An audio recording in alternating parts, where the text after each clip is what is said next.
Bonjour la famille, profitez de ce moment de détente avec des histoires pleines de charme, n'oubliez pas de vous abonner et de partager vos réflexions dans la section des commentaires. Et n'hésitez pas à cliquer généreusement sur le bouton j'aime car cela signifie énormément pour nous.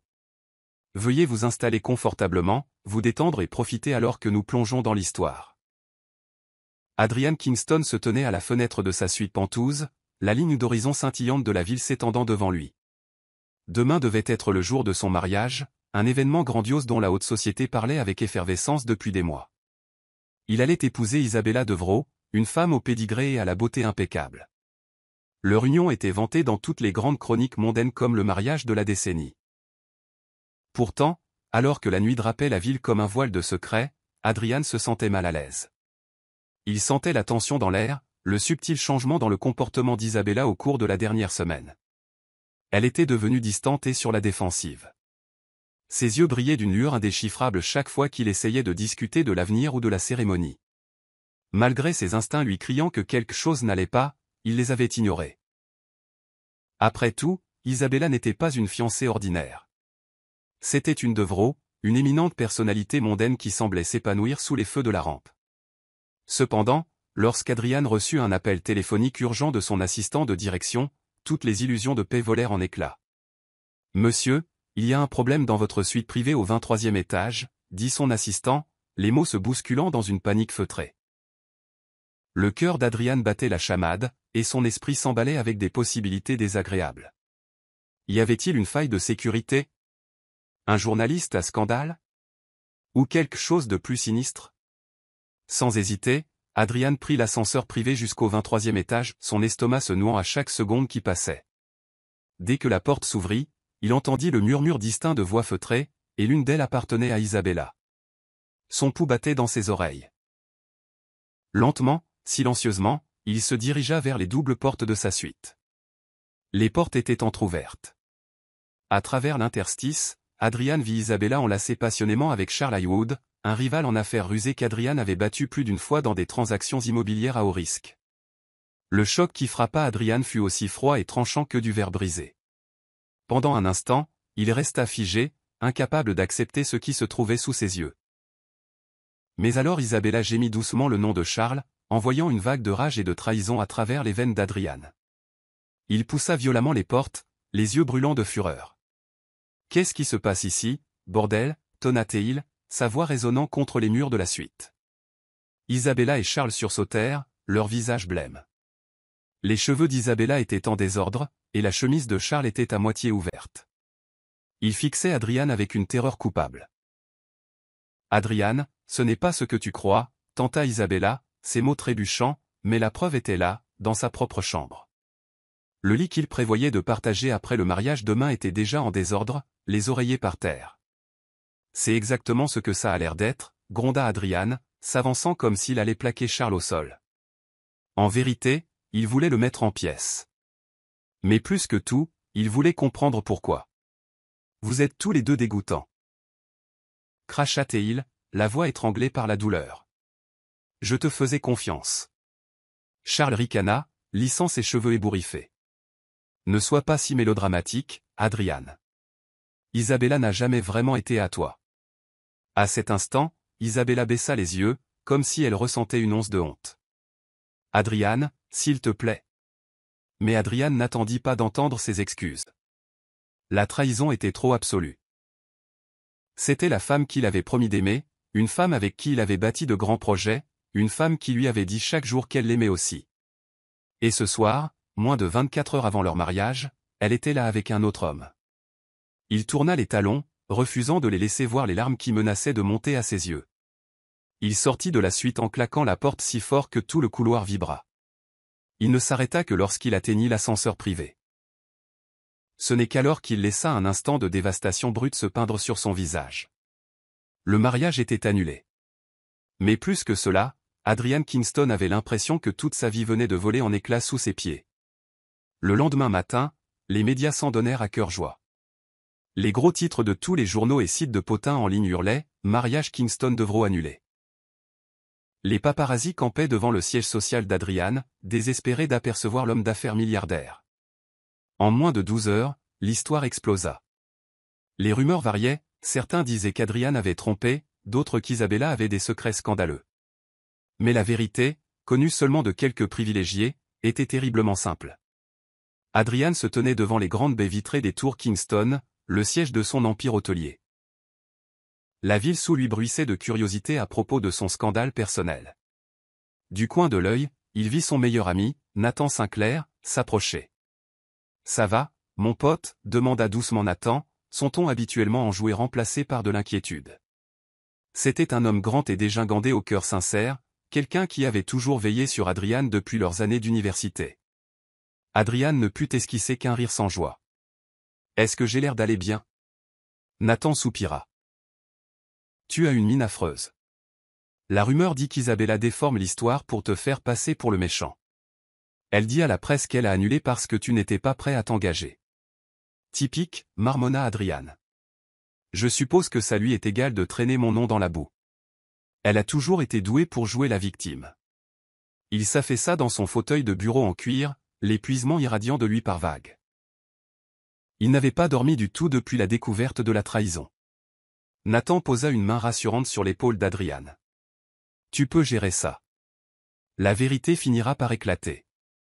Adrian ferma les yeux. Il avait rêvé d'un nouveau chapitre dans sa vie, plein de compagnie et d'amour. Au lieu de cela, il se retrouvait au centre du plus grand scandale de la ville, avec une fiancée qu'il avait humiliée devant le monde entier. Le téléphone d'Adrian vibra, le tirant de ses pensées. À contre-cœur, il répondit. C'était un journaliste d'une grande chaîne, insistant pour obtenir une déclaration. Adrian mit fin à l'appel après un refus sec, la frustration montant en lui.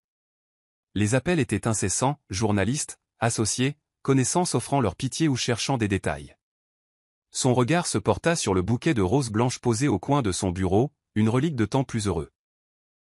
Elles étaient à l'origine destinées à Isabella, une tradition qu'il suivait depuis des mois. Adrian ricana et les fit tomber du bureau. Le vase se brisa, l'eau imbibant la moquette. Il se retrouva à respirer lourdement, son esprit tourbillonnant de rage et d'humiliation. Nathan s'agenouilla pour ramasser les pétales éparpillés. « Tu ne peux pas te cacher ici éternellement. Tu devras finir par rétablir la vérité, ou passer à autre chose. Pour l'instant. » Dit Adrian d'un ton neutre, « Je me fiche de ce que pensent les médias. Je veux juste oublier qu'elle a jamais existé. » Mais ça pourrait être difficile, s'aventura Nathan, parce qu'Isabella adore l'attention. Elle ne partira pas discrètement. Adrian hocha la tête, ses yeux froids. Quel essai! J'en ai fini de jouer selon ses règles. À l'insu des deux hommes, toute la ville dévorait déjà chaque bribe de ragot sur l'ancien couple en or. Isabella Devro avait utilisé la presse du matin pour dépeindre Adrian comme arrogant et émotionnellement indisponible. Adrian, humilié et en colère, était déterminé à faire profil bas, mais il réaliserait bientôt qu'il n'y avait aucun moyen d'échapper au raz-de-marée d'intérêt public qui ne faisait que commencer. Plus tard cet après-midi-là, Adrian se retrouva dans l'un de ses hôtels de luxe, ironiquement au même endroit où il avait découvert la trahison d'Isabella. Il voulait répondre aux préoccupations du personnel et s'assurer que le scandale ne ternisse pas la marque Kingston. Alors qu'il traversait le hall en marbre, chaque employé le fixait, la sympathie ou la curiosité brillant dans leurs yeux. Il détestait ça, détestait que les gens le voient comme un homme blessé plutôt que comme le milliardaire confiant qu'il avait toujours été. L'air semblait chargé de pitié, et cela l'irritait au plus haut point. Avant qu'il ne puisse atteindre les bureaux de la direction, une voix douce parla derrière lui. « Monsieur Kingston ?» Il se retourna pour voir Elena Ramirez, une femme de chambre menue aux grands yeux bruns et sincères. Elle portait l'uniforme standard de l'hôtel, ses cheveux foncés attachés en une queue de cheval soignée. Bien qu'Adrian eût des milliers d'employés, il la reconnut vaguement. Elle avait travaillé occasionnellement dans son domaine, envoyée par l'une des agences qui s'occupait de ses propriétés. « Je suis désolé, je ne voulais pas vous déranger, » balbutia-t-elle, paraissant troublée sous son regard intense. « Je voulais juste dire que je suis désolé pour ce qui s'est passé. » Les sourcils d'Adrian se froncèrent. « Savez-vous même ce qui s'est passé ?» La plupart des gens commentaient à partir de rumeurs et de spéculations, pas d'une connaissance directe. Elena hésita, baissant les yeux comme si elle décidait de dire la vérité. « Oui, dit-elle doucement. J'apportais des draps propres à la suite quand j'ai vu Madame Devro et Monsieur Haywood, ensemble. Les yeux d'Adrian brillèrent de surprise et d'inconfort au souvenir. Vous avez vu, tout? Elle hocha la tête, la sympathie débordant de son regard. Oui, monsieur. Je voulais dire que... Vous ne méritiez pas ça.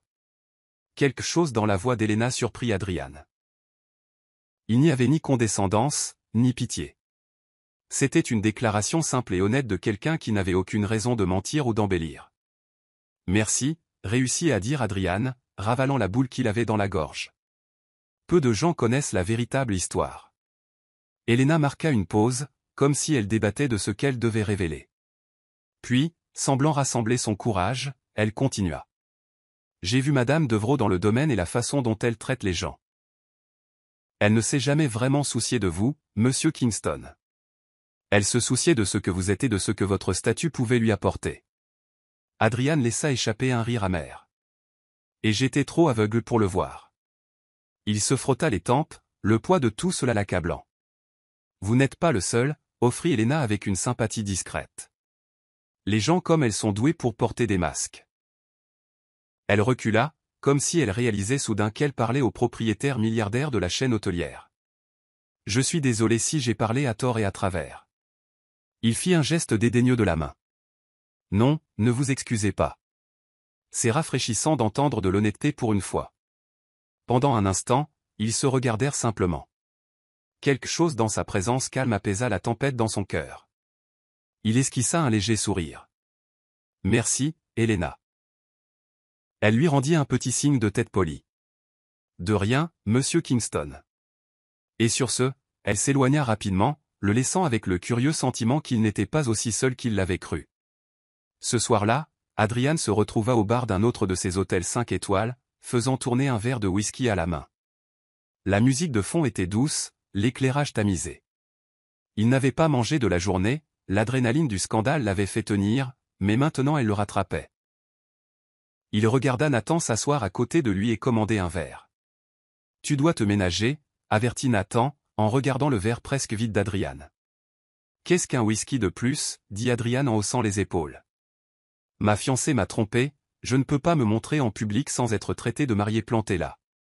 Peut-être que je devrais juste rester ivre jusqu'à ce que la frénésie médiatique se calme. » Nathan fronça les sourcils. « Tu vaux mieux que ça. Ne laisse pas l'erreur d'Isabella te ruiner. » Adrian s'apprêtait à répondre quand Helena Ramirez entra dans le bar. Elle portait un plateau de verre vide, ayant probablement débarrassé une table.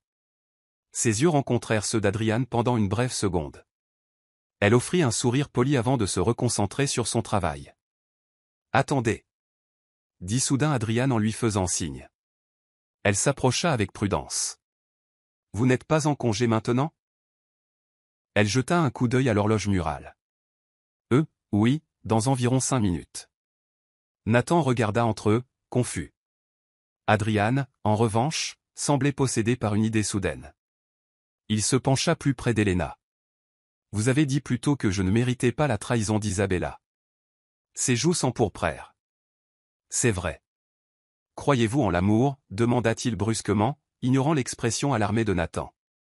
Helena parut surprise. « Je suppose que oui.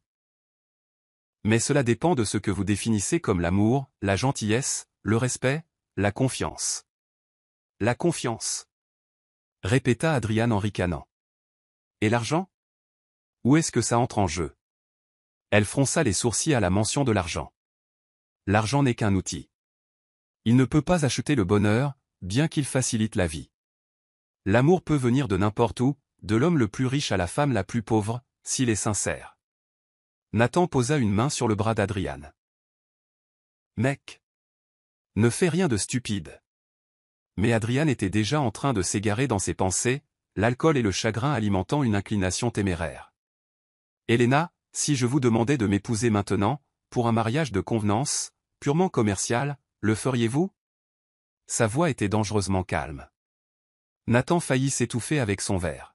« Adrian » La bouche d'Helena tomba sous le choc. « Vous épousez ? Ce n'est pas drôle, Monsieur Kingston. » « Je ne plaisante pas. » insista-t-il, les yeux brillants. « J'en ai marre des gens comme Isabella qui ne me voient que comme un trophée ou un portefeuille. J'en ai marre des rumeurs. Les médias veulent une histoire? Je vais leur en donner une. Un milliardaire épouse une femme de chambre, quelqu'un avec un bon cœur, qui n'est pas là pour l'argent ou le statut. Le regard d'Elena balaya la pièce, s'attendant à moitié à des caméras cachées. C'est insensé. Nous nous connaissons à peine. Et je connaissais à peine Isabella, apparemment, rétorqua Adrian. Regardez où ça m'a mené. Nathan tenta d'intervenir. Adrian, tu es sous le coup de l'émotion. Tu vas le regretter. Mais Adrian insista, se penchant vers Elena. Je peux vous offrir la sécurité financière. Je paierai vos études, vous donnerai des opportunités dont vous n'avez fait que rêver. En retour, vous serez ma femme de nom. Nous assisterons ensemble à des événements mondains. Vous vivrez dans mon manoir, apprendrez à naviguer dans mon monde, et montrerez à Isabella, et à tout le monde, que je n'ai pas besoin d'elle. Que l'amour ou le mariage ne concerne pas seulement les cercles sociaux. C'est une question de choix. Elena le regarda, abasourdie. Pendant un instant, les sons ambiants du bar s'évanouirent. Elle pensa à sa vie actuelle. De longues heures, un salaire de misère, des factures sans fin. Elle avait eu de grands rêves autrefois, devenir enseignante ou écrivain. Mais les difficultés de la vie l'avaient acculée à des emplois de femme de ménage. Et voilà qu'Adrian lui offrait une issue. Mais à quel prix? Je ne peux pas simplement vous épouser comme ça, à l'improviste, murmura-t-elle. Ce n'est pas comme ça qu'on fait. Adrian eut un rire amer. Ce n'est pas comme ça qu'on fait quoi que ce soit, mais j'en ai fini de jouer selon les règles. D'ailleurs, vous l'avez dit vous-même. L'argent peut faciliter la vie. Nathan resta bouche bée, incapable de croire que son ami était sérieux. Adrian, arrête. Le cœur d'Elena battait la chamade dans sa poitrine. Est-ce à propos d'Isabella? Sa mâchoire se crispa. En partie, mais aussi. J'aimerais prouver que le statut ne définit pas l'amour.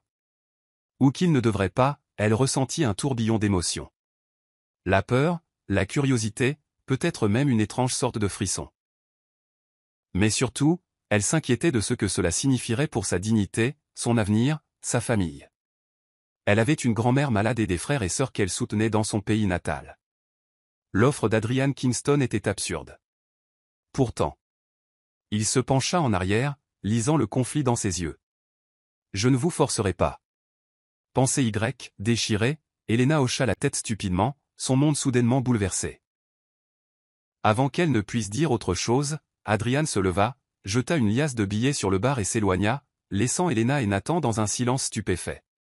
Pendant 3 jours, Elena lutta avec la proposition d'Adrian.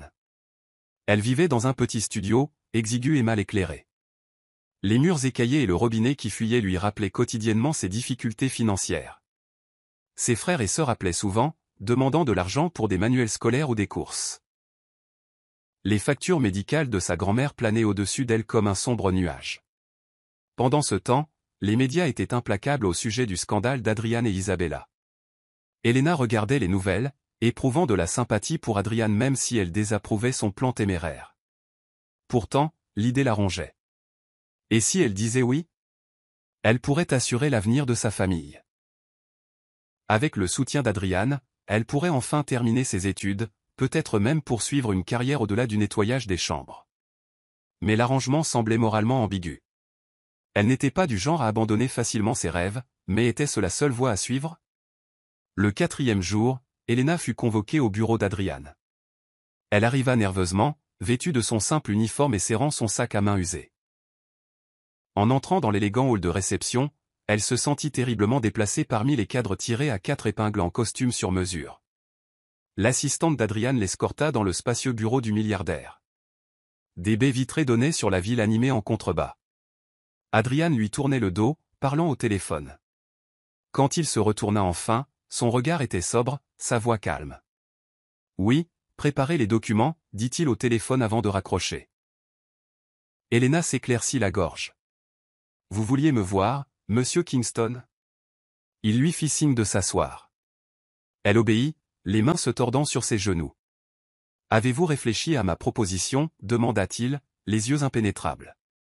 Elle déglutit difficilement, le cœur battant.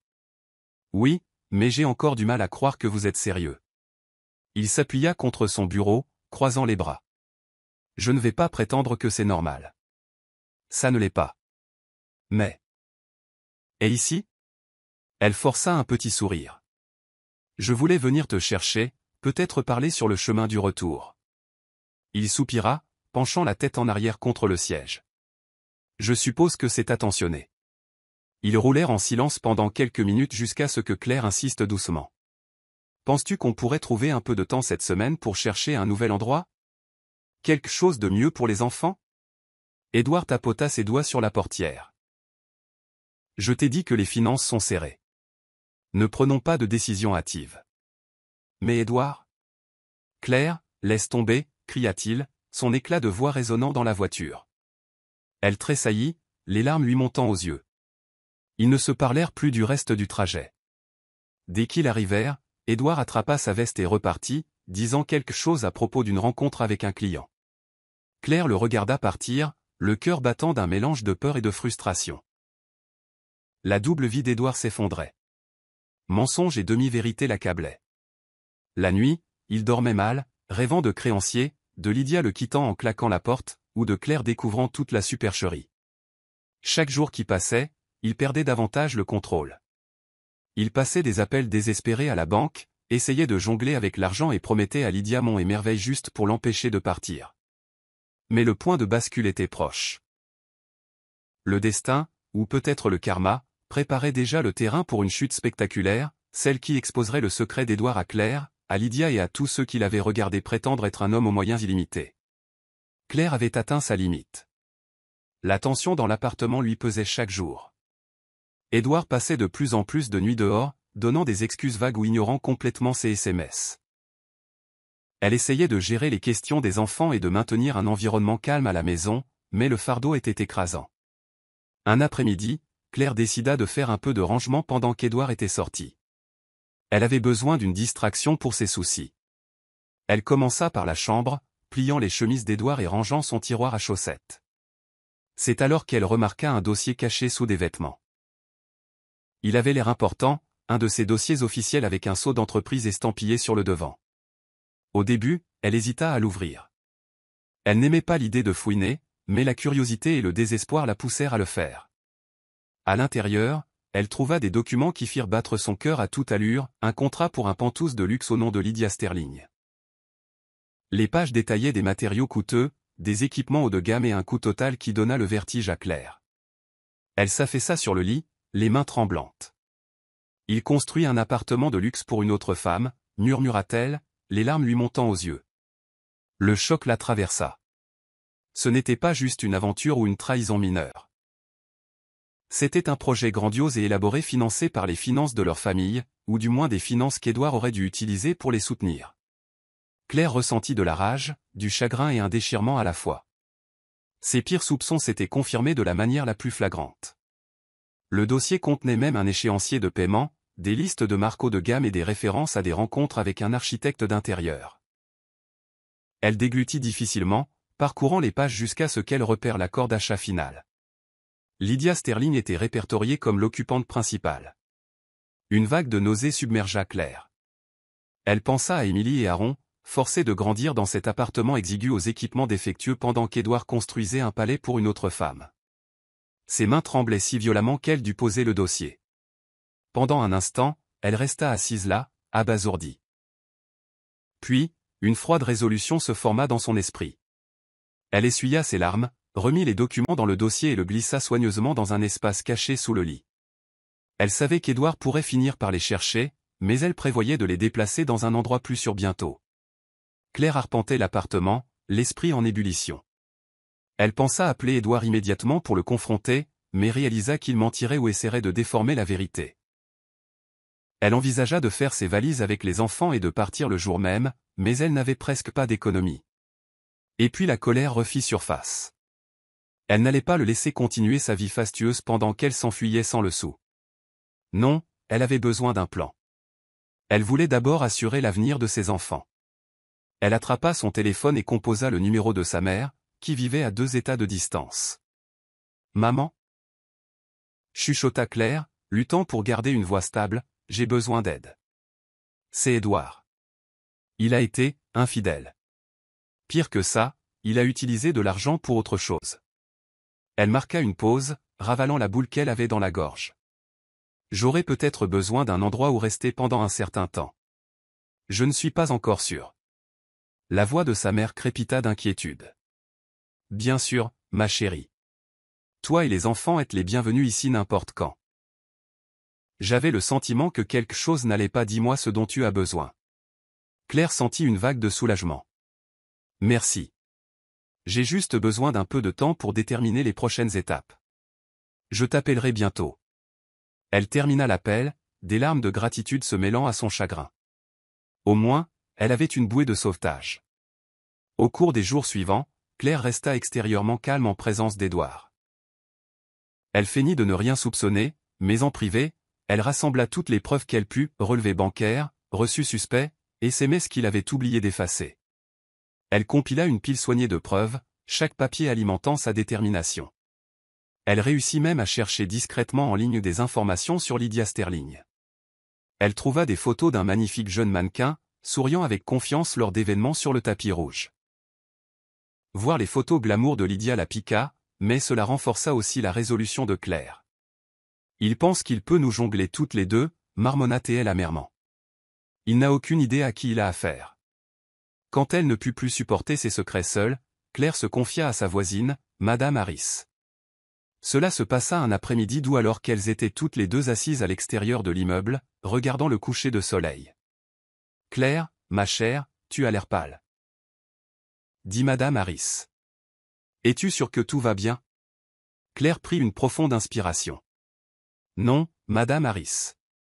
J'ai découvert qu'Édouard construit un appartement de luxe pour une autre femme. Il me trompe. Et nous luttons ici.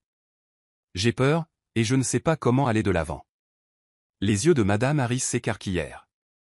Elle posa une main réconfortante sur le bras de Claire. « Oh ma chère, je suis tellement désolée d'entendre ça. Tu ne mérites pas ça. L'as-tu confronté ? » Pas encore, dit Claire, les larmes menaçant de couler. J'ai peur qu'il nous enlève le peu qu'il nous reste, ou qu'il me reproche d'avoir fouiné. Écoute-moi, dit fermement Madame Harris. Tu dois te protéger, toi et tes enfants. Mettez vos finances en ordre, rassemblez toutes les preuves de ces méfaits et, si nécessaire, demandez l'aide d'un avocat. Ne lui donnez pas l'avantage. Claire hocha la tête, reconnaissante pour le soutien. Tu as raison. Je dois être forte pour Émilie et Aaron. Madame Harris serra la main de Claire. Tu es plus forte que tu ne le penses. Au moment où Édouard rentra chez lui ce soir-là, Claire avait caché le dossier compromettant derrière une rangée de livres dans leur placard exigu. Elle fit semblant d'être occupée à préparer le dîner. Édouard la remarqua à peine, perdu dans son propre monde d'inquiétude. Il avait passé la journée à essayer d'obtenir un autre prêt, échouant lamentablement, et faisait maintenant face aux SMS de Lydia exigeant plus d'argent pour des meubles dont elle insistait qu'ils avaient besoin. Pourtant, il remarqua quelque chose de différent chez Claire, un courant sous-jacent de résolution qui n'était pas là avant. Elle servit le dîner tranquillement, évitant un contact visuel prolongé. Les enfants, sentant la tension, mangèrent en silence. Après le dîner, Édouard marmonna une excuse pour aller faire un tour en voiture. Claire le laissa partir sans discuter. Elle resta dans la cuisine, essuyant le comptoir jusqu'à ce qu'il brille. Son esprit fourmillait d'un plan. Rassembler les preuves, parler à un avocat, s'assurer qu'elle et les enfants auraient un endroit sûr où aller si Édouard devenait hostile. Alors que Claire éteignait la lumière de la cuisine, elle s'arrêta près de la fenêtre, contemplant les lumières vacillantes de la ville. Elle posa une main sur son cœur, respirant lentement. « Je ne le laisserai pas nous ruiner », se chuchota-t-elle. « Je promets que mes enfants ne souffriront pas à cause de sa trahison. » Elle était loin de se douter que le destin accélérait déjà les événements, les rapprochant tous de la tempête finale. Les secrets ne pouvaient pas rester cachés beaucoup plus longtemps. La vie d'Édouard était sur le point de s'effondrer, et Claire était sur le point de devenir le catalyseur qui briserait ses illusions pour toujours. Un après-midi tardif, Édouard et Lydia eurent une violente dispute dans le Penthouse presque terminé. Lydia était arrivée avec 3 de ses amis stylés, voulant montrer l'endroit, mais quand elle découvrit que tous les luminaires sur mesure n'étaient pas arrivés, elle explosa. « Tu avais dit que tout serait installé cette semaine » cria-t-elle, les mains sur les hanches. Ses amis firent semblant d'être polis, mais leurs yeux parcouraient les lieux, observant l'environnement coûteux. Édouard essaya de garder une voix calme. Il y a eu des retards avec l'expédition. Ce n'est pas ma faute. Elle jeta les mains en l'air. J'en ai marre des excuses. Si je ne vois pas un pantouse entièrement terminé dans 2 semaines, je m'en vais. Et ne crois pas que je garderai le silence sur tout l'argent que tu as investi dans cet endroit, non plus. Sa menace était claire. Le cœur d'Édouard battait la chamade. Sa plus grande peur était que Lydia s'en aille après qu'il eut tant dépensé.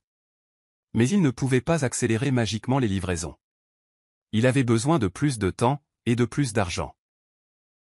Avant qu'il ne puisse répondre, Lydia sortit en trombe avec ses amis, le laissant debout sur le sol en marbre brillant, transpirant à grosses gouttes dans son costume. Comme si cette confrontation ne suffisait pas, le téléphone d'Édouard sonna. Le directeur de la banque l'informa que ses comptes étaient dangereusement à découvert. Ils menacèrent de poursuites judiciaires s'il manquait le prochain paiement de son prêt personnel.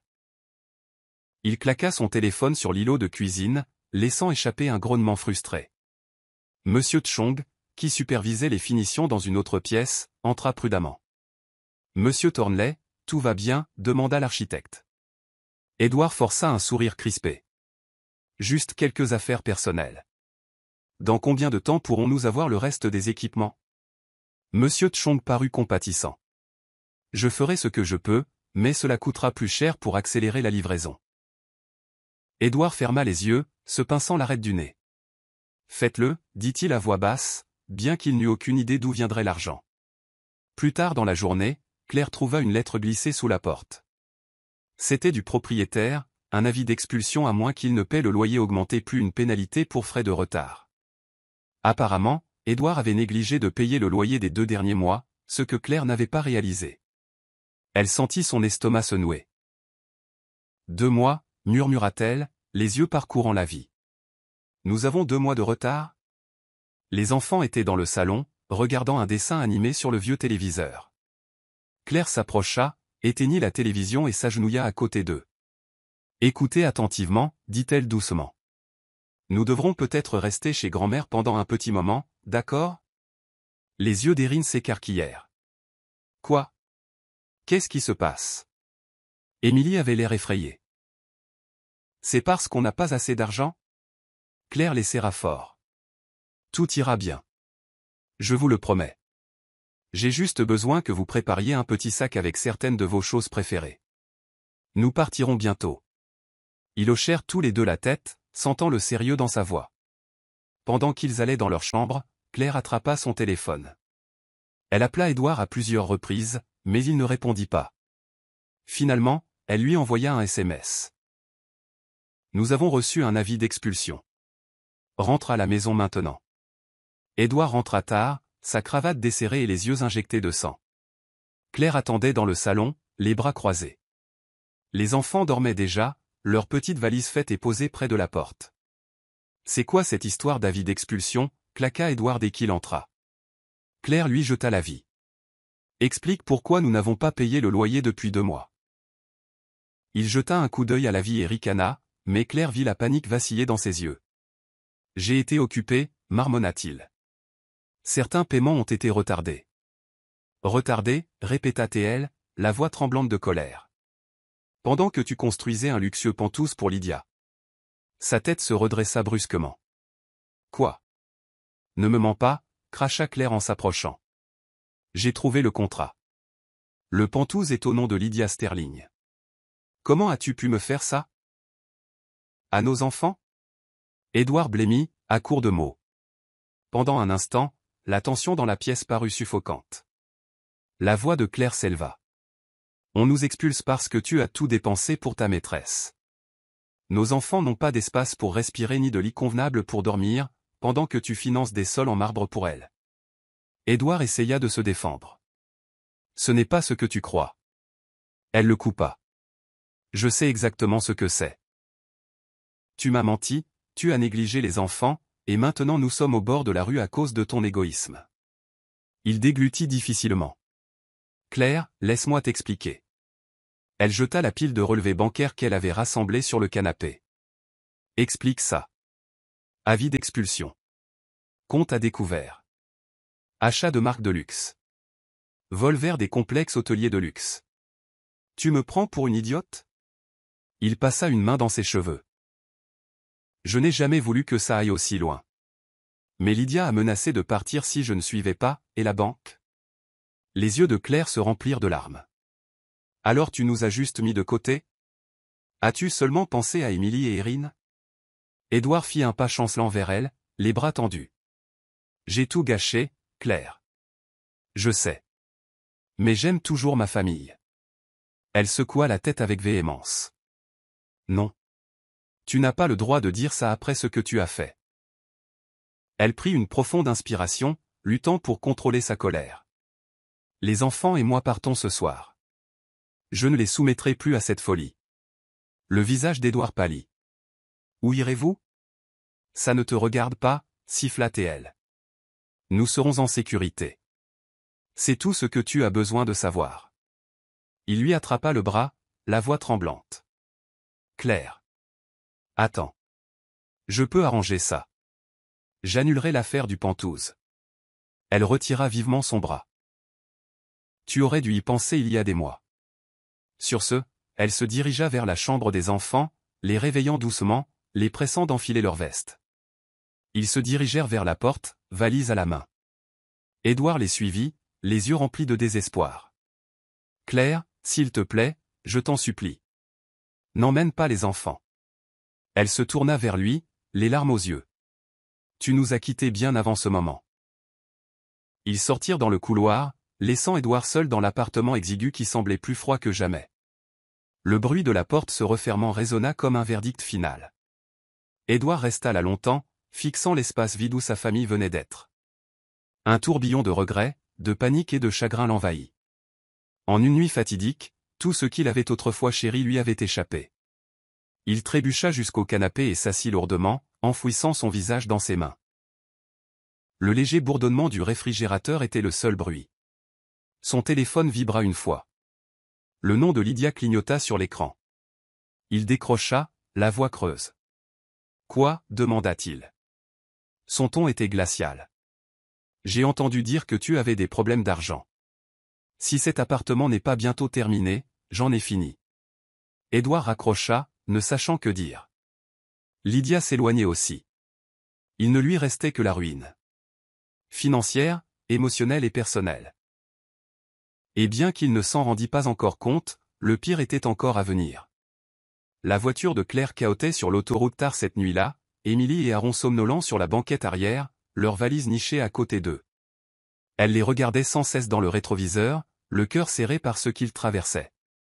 Mais elle ressentait aussi une nouvelle détermination. Elle les protégerait à tout prix. Après plusieurs heures de route, elle s'arrêta devant la maison de sa mère dans un quartier résidentiel calme.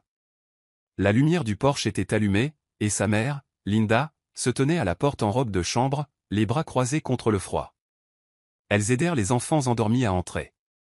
Linda les installa dans une chambre d'amis avec une couverture supplémentaire, leur donnant à chacun un câlin réconfortant. Claire regarda sa mère les bordeurs, une vague de soulagement la traversant. Au moins, ils étaient en sécurité ici. Une fois les enfants installés, Linda conduisit Claire à la cuisine. Elle versa une tasse de thé chaud et la posa devant sa fille. Maintenant, raconte-moi tout, dit doucement Linda en tirant une chaise. Claire le fit. Elle révéla la liaison d'Édouard avec Lydia, le document qu'elle avait trouvé, l'avis d'expulsion. Sa voix tremblait parfois, des larmes coulant sur ses joues. Linda écouta tranquillement, tendant parfois la main pour serrer celle de Claire en signe de soutien. Alors il construit un Penthouse pour une autre femme, murmura Linda quand Claire eut fini. Je suis tellement désolée, ma chérie. Claire essuya ses yeux. Je me sens trahie, humiliée. Mais plus que ça, je suis en colère contre la façon dont il a traité les enfants. Nous méritons mieux. Linda hocha la tête. Vous le méritez. Et vous trouverez mieux. Mais d'abord, nous devons vous remettre sur pied. Elle tapota la main de Claire. Tu peux rester ici aussi longtemps que tu en as besoin. Demain, nous chercherons des conseils juridiques. Le lendemain, Linda aida Claire à prendre rendez-vous avec une avocate locale, Maître Richardson. C'était une femme d'une quarantaine d'années, pragmatique, avec une mâchoire déterminée et des yeux bienveillants. Assise dans son modeste bureau, Claire expliqua la situation. Maître Richardson prenait des notes assidûment, posant occasionnellement des questions sur les finances, le bien-être des enfants et les allées et venues d'Édouard. Je veux la gars. Aujourd'hui était différent. Aujourd'hui, elle allait affronter son père, Adélaïde Bellagio. L'idée mijotait dans son esprit depuis des jours, depuis cette conversation avec William, près du vignoble. Quelque chose avait changé en elle. Et bien qu'elle ne sût pas encore tout à fait ce que cela signifiait, elle savait une chose avec certitude. Elle ne pouvait pas continuer à vivre sous l'ombre du contrôle de son père. La pensée de lui faire face la remplissait à la fois d'effroi et de détermination. Adélaïde Bellagio avait toujours été plus grand que nature, un homme dont la présence dominait chaque pièce. En grandissant, elle avait vite appris que le défier avait des conséquences. Et ce mariage, son mariage avec William, en avait été la preuve ultime. Mais maintenant, debout dans le calme du pavillon d'amis, Marianne sentit une force monter en elle qu'elle n'avait jamais ressentie auparavant. Elle en avait assez de vivre selon ses règles, assez de le laisser dicter chacun de ses mouvements. Elle regarda par la fenêtre le vignoble où William travaillait, comme d'habitude. Même de loin, il y avait quelque chose de rassurant dans sa présence constante. Marianne savait qu'elle n'avait pas à affronter son père. Mais elle savait aussi que si elle ne le faisait pas maintenant, elle n'aurait peut-être jamais la chance de se libérer. Prenant une profonde inspiration, elle attrapa sa veste et sortit. Le chemin vers la maison principale semblait plus long que d'habitude. Le vignoble s'étendait devant elle comme un labyrinthe infini de verre et d'or. Chaque pas semblait plus lourd que le précédent, comme si elle marchait vers une confrontation finale qui se préparait depuis des années. Quand elle atteignit enfin la grande porte d'entrée du manoir, elle marqua une pause. Sa main plana sur la poignée alors que les souvenirs de sa vie ici envahissaient son esprit. Les fêtes somptueuses, les robes de créateurs, le bourdonnement constant de la richesse et du pouvoir. À l'époque, tout cela avait semblé si important. Maintenant, cela semblait lointain, comme une vie qui appartenait à quelqu'un d'autre. Prenant une autre profonde inspiration, Marianne poussa la porte et entra. Le grand foyer était tel qu'elle s'en souvenait. Froid, imposant et totalement dépourvu de chaleur. Les sols en marbre brillaient sous la lumière du lustre, mais il n'y avait aucun réconfort dans cet espace. C'était un monument au succès de son père, un rappel de tout ce qu'il avait construit et de tout ce qu'il avait exigé en retour. Adélaïde était dans son bureau, comme d'habitude. Elle pouvait entendre le faible son de sa voix à travers la porte fermée, probablement en communication professionnelle. Pendant un instant, elle envisagea d'attendre qu'il ait fini, mais sa résolution se durcit. Plus d'attente. Plus de retard. Elle frappa une fois, puis ouvrit la porte sans attendre de réponse. Adélaïde Bellagio leva les yeux, surpris par son entrée soudaine. Il était assis derrière son énorme bureau en chêne, son téléphone dans une main, des papiers éparpillés devant lui. Ses yeux se plissèrent quand il la vit, clairement irrité par l'interruption. « Marianne, dit-il sèchement. Je suis au téléphone. J'espère que c'est important. » Marianne croisa les bras sur sa poitrine, tenant bon. Ça l'est. Adélaïde leva un doigt, lui faisant signe d'attendre pendant qu'il terminait sa conversation. Marianne resta là, la mâchoire serrée, le regardant aboyer des ordres dans le téléphone. C'était un spectacle familier. Son père, le puissant homme d'affaires milliardaire, toujours en contrôle. Mais aujourd'hui, Marianne n'allait pas le laisser l'ignorer. Finalement, il raccrocha le téléphone et se pencha en arrière dans son fauteuil, l'observant avec un mélange de curiosité et d'agacement. « Que veux-tu, Marianne ? » ?»« Je suis occupé. » Marianne prit une profonde inspiration, le cœur battant la chamade. « Nous devons parler. À propos du mariage. À propos de cet arrangement. » L'expression d'Adélaïde ne changea pas, mais elle vit une lueur d'amusement dans ses yeux. « Oh !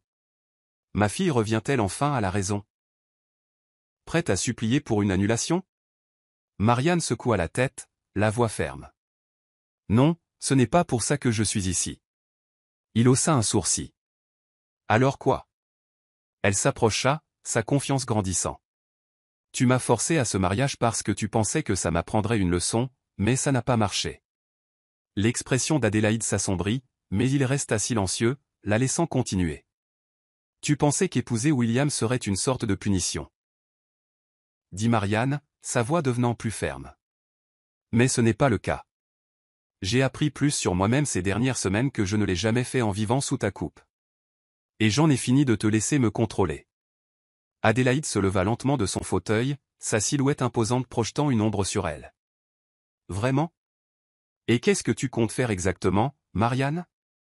T'enfuir avec le jardinier et vivre heureuse pour toujours? Marianne croisa son regard, refusant de reculer. Peut-être que je le ferai.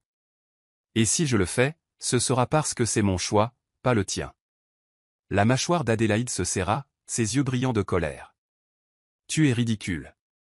Penses-tu vraiment pouvoir jeter tout ce que j'ai construit pour toi? Tout ce pourquoi cette famille a travaillé. Marianne ne broncha pas, ce n'est pas ta vie à contrôler, papa. C'est la mienne.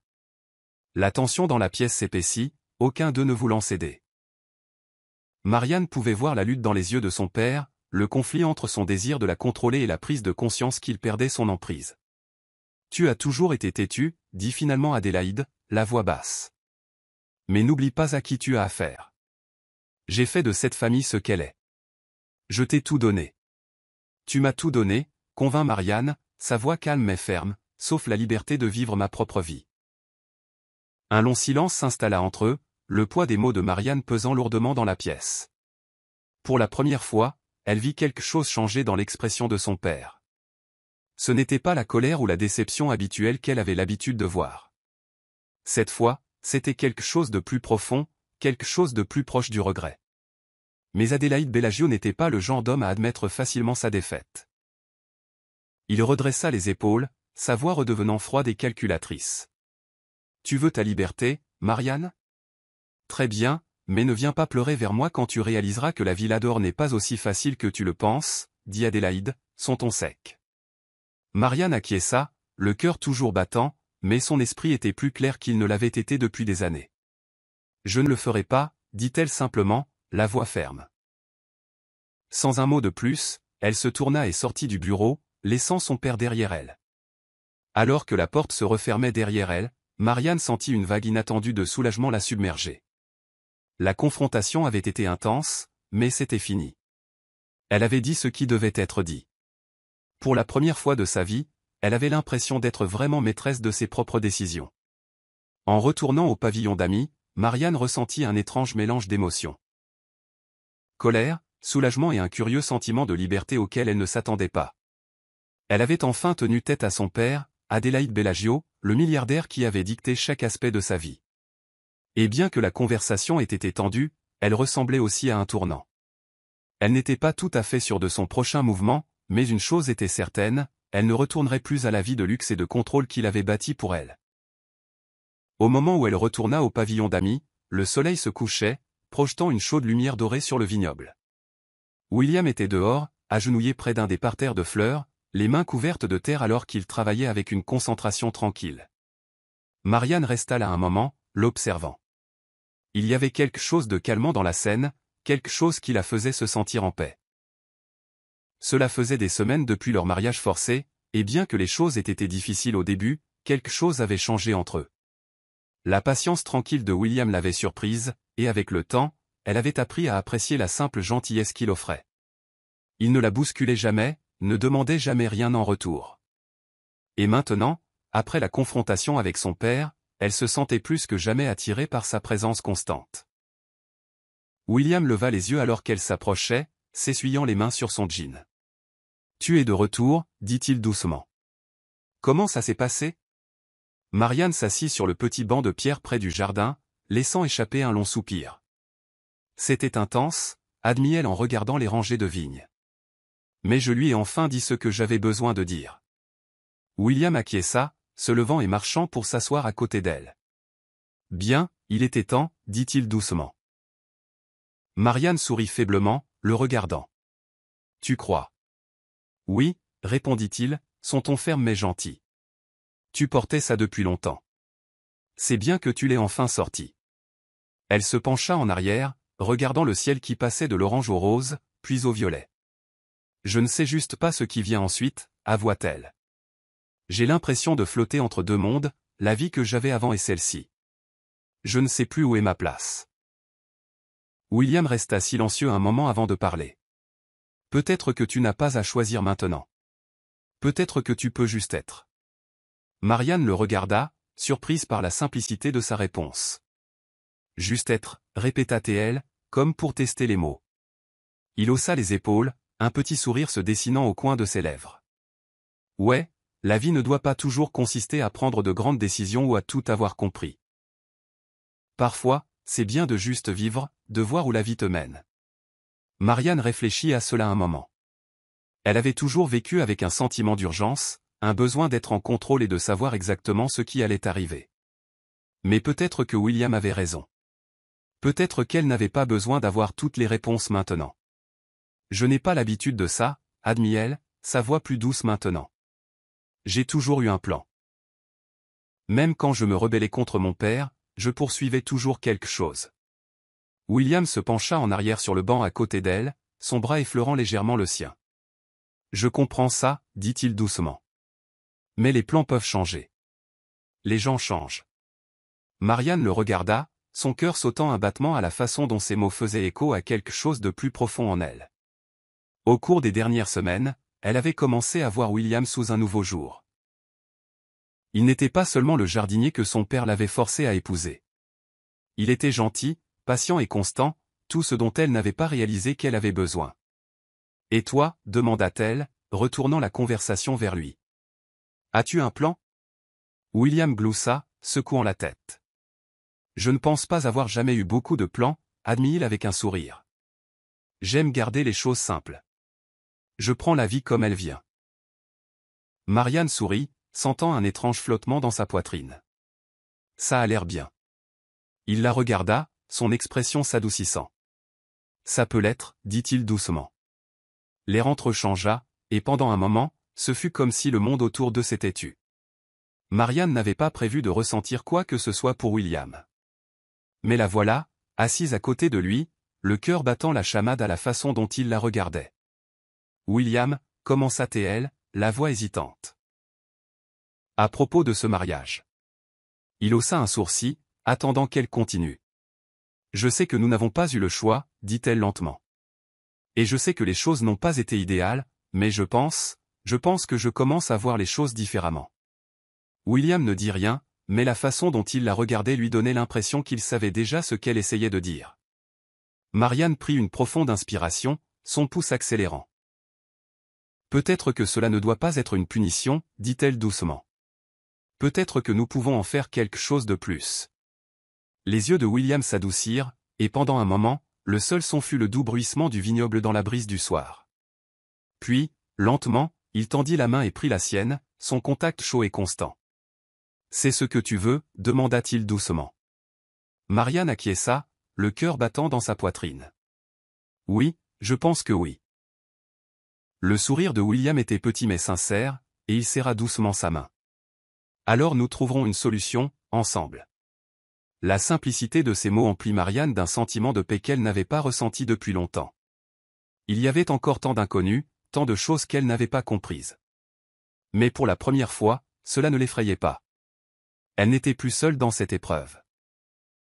Alors que le soleil se couchait et que les étoiles commençaient à scintiller dans le ciel, Marianne sentit une nouvelle sorte de chaleur fleurir en elle.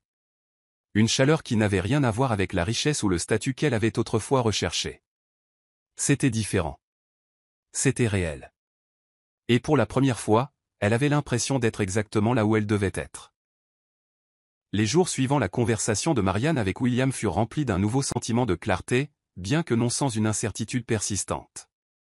Elle avait finalement admis à elle-même que ses sentiments pour William étaient réels. Le mariage, autrefois considéré comme une punition, ne ressemblait plus à un fardeau. Mais avec cette prise de conscience vint une nouvelle décision, une décision qui changerait entièrement sa vie. Un matin tranquille, alors que le soleil se levait sur le vignoble, Marianne était assise sur le porche du pavillon d'amis, plongée dans ses pensées. Une tasse de café lui réchauffait les mains alors qu'elle regardait le monde se réveiller autour d'elle. Le vignoble, autrefois symbole de confinement, ressemblait maintenant à un foyer. Sa simplicité tranquille l'avait séduite d'une manière qu'elle n'avait pas anticipée. Mais elle ne pouvait pas rester éternellement dans cet état intermédiaire. Elle devait faire un choix. Rester dans le mariage et construire une vie avec William, ou partir et tout recommencer selon ses propres conditions. Cette fois, c'était à elle de décider. Cette fois, elle déciderait de son propre destin. Cet après-midi-là, Marianne Bellagio trouva William dans le jardin, comme d'habitude. Il était agenouillé près d'un des parterres de fleurs, ses mains taillant soigneusement les plantes avec la même douce précision qui avait toujours attiré son attention. Il y avait quelque chose dans le dévouement tranquille de William à son travail qui calmait Marianne, même lorsque ses pensées tourbillonnaient dans différentes directions. Elle l'observa un moment, rassemblant son courage avant de parler doucement. William. William leva les yeux, surpris mais pas effrayé, et s'essuya les mains sur son jean avant de se lever. Salut, dit-il, un petit sourire aux lèvres. Tout va bien? Marianne acquiesça, mais son cœur battait la chamade dans sa poitrine. Oui, juste, j'ai besoin de te parler. L'expression de William changea, curiosité et inquiétude se mêlant dans ses yeux. Bien sûr, qu'est-ce qui te préoccupe? Prenant une profonde inspiration, Marianne s'approcha, ses mains s'agitant nerveusement. Elle n'avait pas l'habitude d'être si ouverte, mais avec William, c'était différent. C'était sûr. J'ai réfléchi. Commença-t-elle, sa voix plus douce qu'elle ne l'avait prévu, à nous, à tout ce qui s'est passé depuis que nous nous sommes mariés. William n'interrompit pas, il écouta simplement, lui laissant l'espace pour exprimer ce qu'elle avait besoin de dire.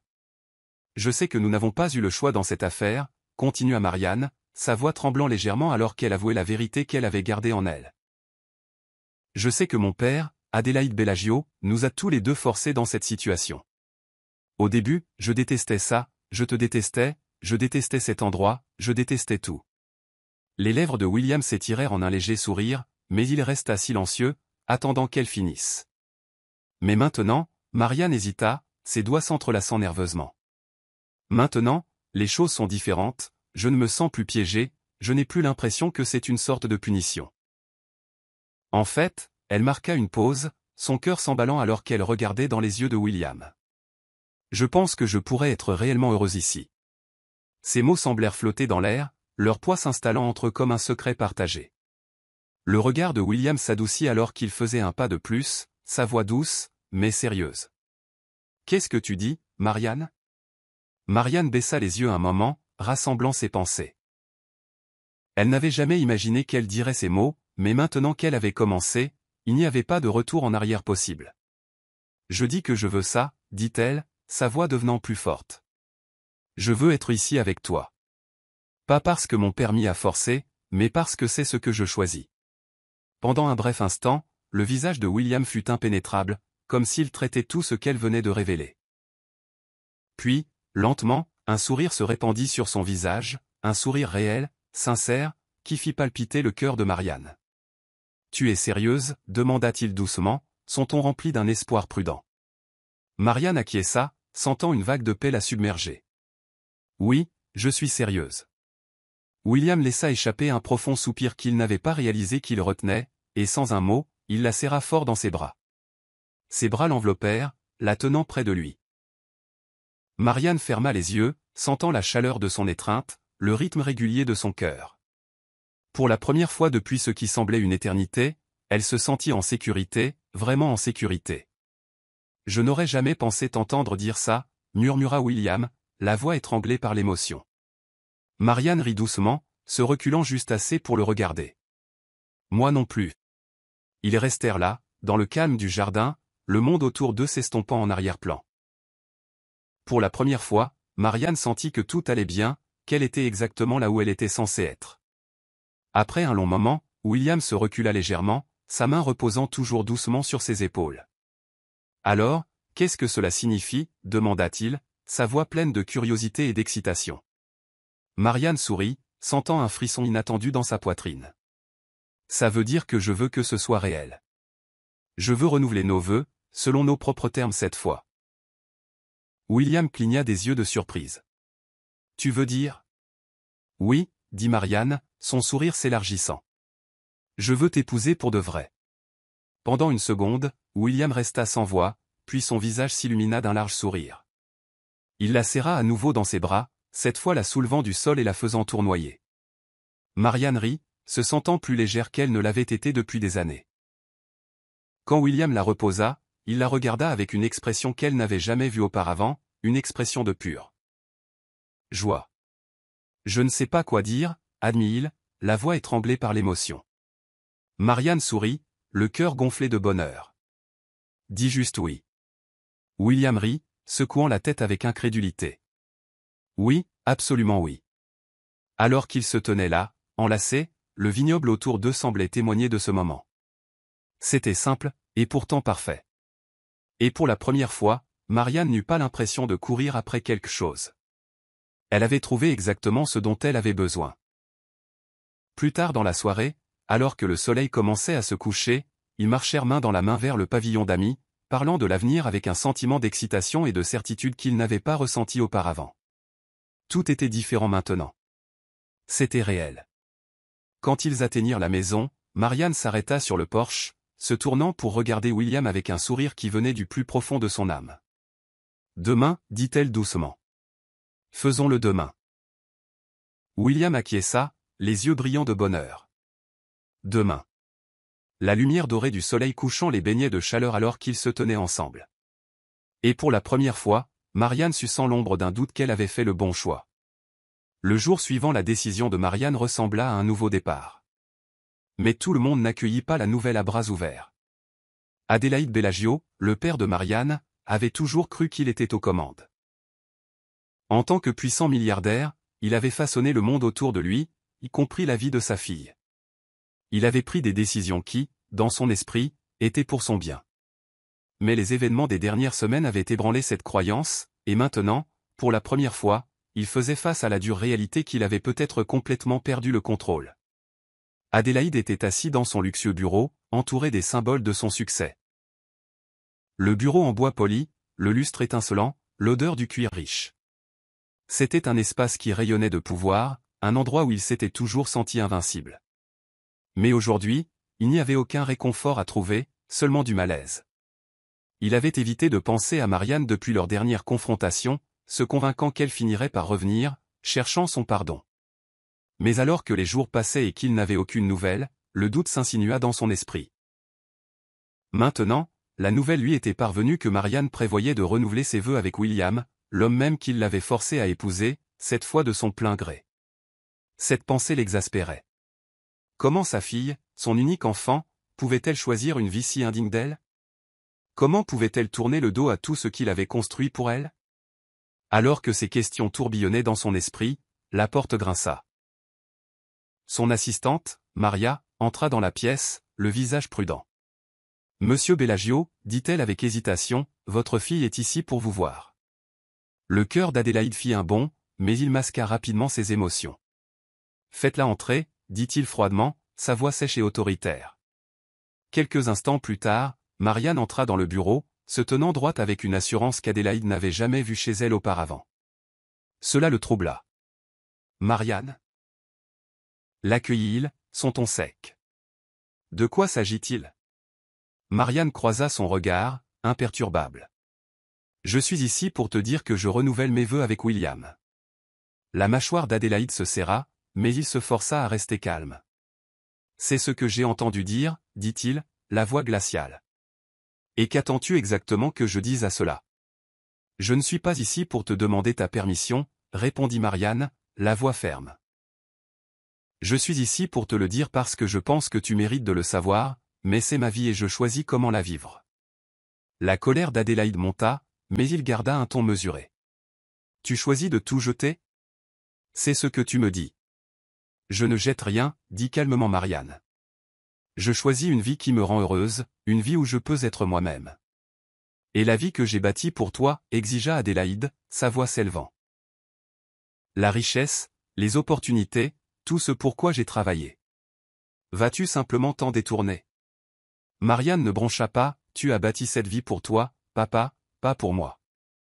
Je n'ai jamais rien demandé de tout ça. » Ces mots frappèrent Adélaïde comme un coup de poing dans le ventre.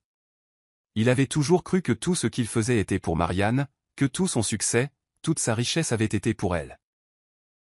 Mais maintenant, en regardant sa fille, debout devant lui avec une force tranquille qu'il n'avait jamais reconnue, il réalisa qu'il s'était trompé. Il n'avait jamais considéré ce qu'elle voulait vraiment. « Tu fais une erreur, » dit Adélaïde, la voix basse et dangereuse. « William est indigne de toi. Il ne pourra jamais te donner la vie que tu mérites. Marianne Bellagio secoua la tête, un triste sourire jouant sur ses lèvres. C'est là que tu te trompes. William est exactement ce dont j'ai besoin. Il est gentil, il est constant, et il m'aime pour qui je suis, pas pour ce que j'ai. Son père, Adélaïde Bellagio, serra les poings le long de son corps, son expression un mélange d'incrédulité et de colère. Tu penses que l'amour suffit? Tu penses que tu peux vivre d'amour seul? Tu es naïve, Marianne. Je suis heureuse, répliqua-t-elle, sa voix remplie d'une confiance que son père n'avait jamais entendue de sa part. Et je ne vais pas te laisser me l'enlever. La pièce tomba dans un silence pesant. La tension entre eux ressemblait à un mur invisible. Adélaïde fixait sa fille, son esprit s'emballant. Il l'avait toujours contrôlée, la pliant à sa volonté. Mais maintenant, pour la première fois, il voyait ce contrôle lui échapper. La peur s'insinua. La peur de l'avoir perdue pour de bon. Marianne fit un pas vers la porte, sa voix s'adoucissant légèrement. Je t'aime, papa. Je t'aimerai toujours. Mais j'ai besoin de vivre ma propre vie maintenant, et j'espère qu'un jour tu comprendras ça. Adélaïde ne répondit pas. Il ne le pouvait pas. Sa gorge se serra, et son esprit était un tourbillon de colère, de confusion et de regret. Alors que Marianne se tournait et sortait du bureau, la porte se referma doucement derrière elle. Adélaïde resta debout dans le silence, le poids de ses actions le rattrapant enfin. Il avait essayé de contrôler la vie de Marianne, et ce faisant, il l'avait repoussée. Maintenant, elle était partie, choisissant une vie qui n'avait rien à voir avec le monde qu'il avait construit pour elle. Il s'affaissa dans son fauteuil, les mains tremblantes, fixant l'espace vide où sa fille s'était tenue. Il avait toujours cru que le pouvoir et le contrôle étaient les clés du succès. S'il s'y accrochait assez fermement, il pourrait façonner le monde autour de lui. Mais maintenant, il réalisait qu'il y avait des choses qu'il ne pouvait pas contrôler. Et le prix de cette prise de conscience était sa fille. Le jour que Marianne attendait arriva, apportant avec lui un sentiment de calme qui semblait presque surréaliste. Le soleil commençait à peine à se lever sur le vignoble, projetant une douce lumière dorée sur les rangées de vignes. L'air était frais et immobile. Ce jour semblait différent de son mariage des mois auparavant. À l'époque, cela avait ressemblé à une punition, une conséquence de la volonté de son père. Aujourd'hui ressemblait à la liberté. Aujourd'hui, elle faisait son propre choix. Elle se tenait devant un petit miroir dans le pavillon d'amis, ajustant la simple robe blanche qu'elle avait choisie pour l'occasion. Ce n'était pas la robe grandiose et extravagante qu'elle aurait pu imaginer autrefois, mais elle était parfaite. Elle reflétait la nouvelle vie qu'elle s'apprêtait à embrasser, une vie non définie par le luxe ou le statut, mais par l'amour et l'authenticité. Prenant une profonde inspiration, Marianne sentit son cœur palpiter d'anticipation. Elle ne s'était pas sentie aussi excitée depuis longtemps. Les dernières semaines avaient été remplies de moments d'introspection, de réalisation et de croissance. Elle avait accepté le fait que la vie qu'elle pensait autrefois vouloir n'était pas la vie dont elle avait besoin. William l'avait aidée à voir cela, non pas en la forçant à changer, mais en étant simplement lui-même, une présence constante et gentille qui lui montrait que le bonheur pouvait être trouvé dans les choses les plus simples. Un léger coup à la porte la tira de ses pensées. Quand elle ouvrit, William se tenait là, vêtu d'un costume simple, les cheveux soigneusement peignés. Il la regarda avec le même regard calme et aimant qu'il avait toujours eu, mais aujourd'hui il y avait quelque chose de plus profond dans ses yeux. « Tu es magnifique », dit doucement William, son sourire chaleureux et sincère. Marianne sentit une rougeur monter à ses joues. « Merci », répondit-elle, sa voix calme mais remplie d'émotion. « Tu n'es pas mal non plus. » Ils restèrent là un moment, se regardant simplement. Le poids de tout ce qu'ils avaient traversé s'installa entre eux comme un secret partagé. Ce n'était pas seulement un renouvellement de vœux, c'était un nouveau commencement, un commencement qu'ils choisissaient ensemble. « Prête ?» demanda William en lui tendant la main. Marianne acquiesça, glissant sa main dans la sienne. Plus que jamais. Ils marchèrent ensemble jusqu'à une petite clairière dans le vignoble où la cérémonie aurait lieu. C'était une installation simple, juste quelques chaises et une arche en bois décorée de fleurs sauvages, avec des rangées de vignes s'étendant derrière eux. L'air était rempli du parfum des fleurs épanouies, et le doux bruissement des feuilles dans la brise était le seul son accompagnant leurs pas. Il n'y avait pas d'invités, pas de grande célébration, juste deux, debout côte à côte, prêts à prendre cet engagement selon leurs propres termes. Pour la première fois de sa vie, Marianne ne se souciait pas de l'absence de public ou du manque d'extravagance. C'était ce qu'elle voulait, quelque chose de réel, quelque chose de vrai. L'officiante, une femme aimable de la ville voisine, sourit en les voyant approcher. « Pouvons-nous commencer » demanda-t-elle doucement. Marianne et William échangèrent un regard, tous deux souriants. « Allons-y » dit Marianne, le cœur gonflé d'un mélange d'excitation et de paix alors que l'officiante commençait à parler. Alors que l'officiante parlait, Marianne sentit une vague d'émotion la submerger. Elle jeta un coup d'œil à William, qui la regardait avec ce même regard constant, et elle réalisa à quel point ils avaient tous les deux changé depuis le jour de leur mariage forcé. À l'époque, ils étaient des étrangers, deux personnes jetées dans une situation qu'aucun d'eux ne voulait. Mais maintenant, ils étaient quelque chose de plus, des partenaires, des égaux, liés non par obligation mais par choix. Quand vint le moment de dire leurs vœux, Marianne prit une profonde inspiration et se tourna pour faire face à William, le cœur battant dans sa poitrine. Les mots qu'elle avait préparés semblaient inadéquats, mais elle savait que ce qui importait le plus était la vérité derrière eux. « William » commença-t-elle, sa voix douce mais claire. « Quand nous nous sommes mariés pour la première fois, je ne comprenais pas ce qu'était l'amour. Je ne savais pas ce que signifiait être vraiment heureuse. Je pensais que je devais courir après les choses, la richesse, le statut, l'approbation. Mais tu m'as montré que le bonheur ne dépend pas de ce que tu as, mais de la personne avec qui tu partages ta vie. Tu m'as appris plus sur l'amour, la gentillesse et la patience que je n'aurais jamais cru possible. Et aujourd'hui, je te choisis, non pas parce que je le dois, mais parce que je le veux. Je te choisis pour être mon partenaire, mon ami et mon amour pour le reste de ma vie. » William sourit, les yeux brillants d'émotion. Quand ce fut son tour de parler, sa voix était ferme, mais il y avait une tendresse qui fit palpiter le cœur de Marianne de la meilleure façon. « Marianne, » dit-il, son regard fixé sur le sien. « Je ne m'attendais jamais à ça. Je ne m'attendais jamais à trouver quelqu'un comme toi, surtout de la manière dont nous nous sommes rencontrés. Mais dès le moment où nous avons commencé ce voyage ensemble, j'ai su qu'il y avait quelque chose de spécial chez toi. Tu es forte, déterminée et si pleine de vie. Chaque jour, tu m'as montré que l'amour ne se résume pas aux grands gestes ou aux choses sophistiquées, il s'agit des petits moments, des moments calmes où nous sommes juste ensemble. Je te choisis, Marianne. Je te choisis aujourd'hui, demain et chaque jour après. J'ai tellement de chance d'être ici avec toi, sachant que ce n'est que le début de notre histoire. » Des larmes montèrent aux yeux de Marianne alors que l'officiante souriait et les déclarait mari et femme. « Maintenant, vous pouvez embrasser votre épouse, » dit-elle, sa voix chaleureuse de joie.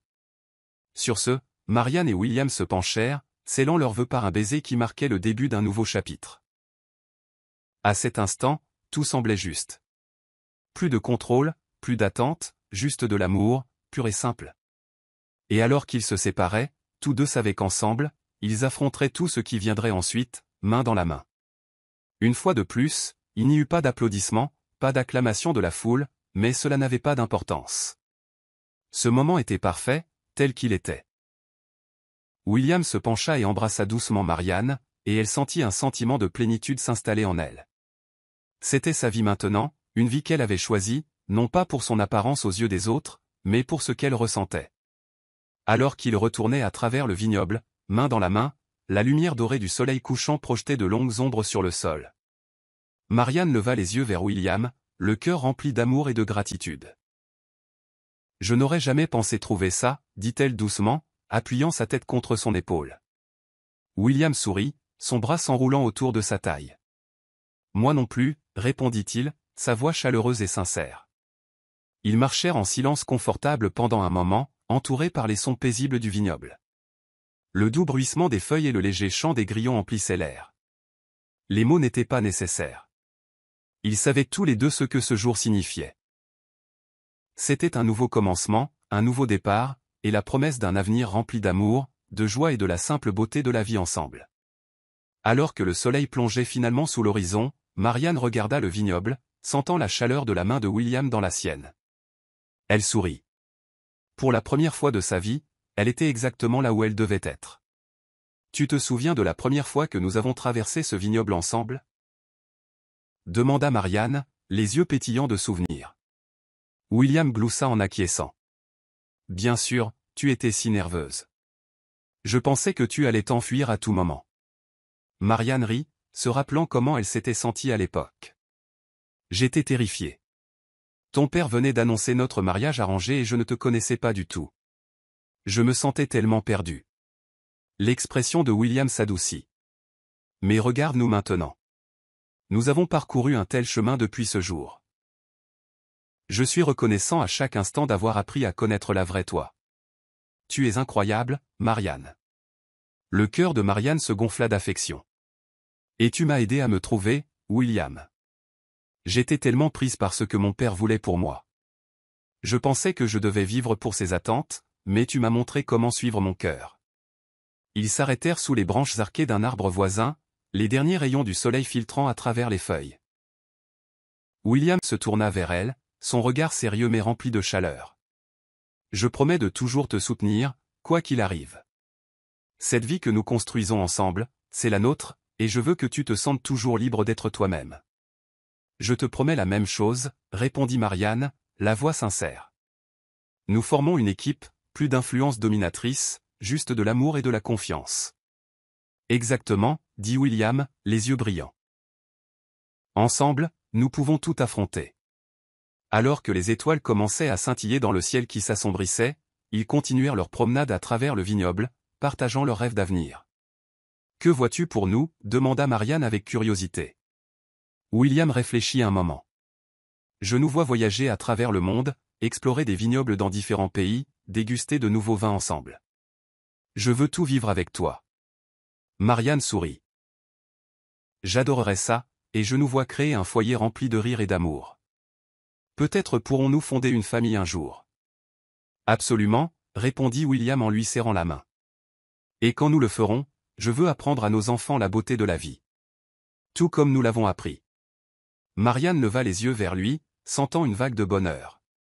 Tu me fais croire en un bel avenir, William. Tandis qu'ils marchaient, le vignoble s'étendait devant eux, une mer infinie de possibilités. Chaque pas qu'ils faisaient ensemble ressemblait à un pas vers leur rêve, et les ombres de leur passé s'estompaient derrière eux. Les étoiles brillant maintenant haut dans le ciel, Marianne se pencha contre William, se sentant en sécurité et chérie. Merci d'être mon partenaire dans ce voyage. Je ne pourrais l'imaginer avec personne d'autre. William lui sourit, le cœur plein. Et merci de m'avoir choisi, Marianne. À notre éternité. Alors qu'ils partageaient un autre baiser, tous deux savaient que ce n'était que le début d'une belle aventure. Une vie remplie d'amour, de confiance et de possibilités infinies. Ensemble, ils étaient prêts à embrasser tout ce que l'avenir leur réservait. Je suis content que vous soyez arrivés jusqu'au bout. J'espère que l'histoire vous a plu. N'hésitez pas à cliquer généreusement sur le bouton j'aime et à vous abonner pour d'autres récits captivants comme celui-ci. Nous aimerions avoir de vos nouvelles. Quelles leçons avez-vous tirées de cette histoire? Partagez vos réflexions dans les commentaires ci-dessous. À la prochaine histoire.